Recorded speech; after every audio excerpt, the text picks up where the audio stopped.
Well, there is no average day. Set out doing one thing and end up doing something completely different. Every day is different. As a councillor, as a ward councillor, you're there really to represent your residents. That means you can deal with anything from litter to major planning issues that affect your community.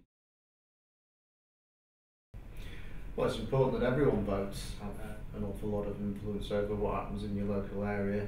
If you don't vote, you don't have a say, then you don't have the opportunity to shape the services in the way that you might like. And if young people discount themselves out of the electoral process, it does mean that because they don't go and vote, then probably little focus is going to be put on the right things for young people.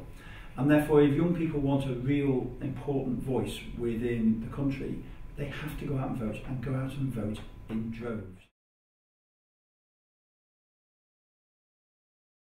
The more young people get involved, the more ideas and opinions we'll have, and it'll help make better decisions. I mean, we do have on the scrutiny committees on the council a number of members of the youth parliament sitting on there, and it is important that we hear young people's voices.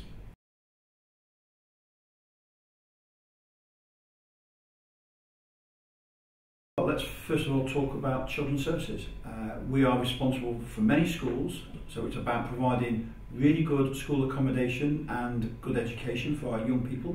That's a very important part of a young person's life in terms of growing up. Every sort of aspect of your life. I've certainly had some impact from the local council at some point, and often one of the things that I hear is that there's not enough for young people to do. So it's important that we hear from young people what it is that they want to do. You know, for example, trying to get a BMX park in Ellesmere Port, and that has now happened, and that was as a result of asking young people what they wanted.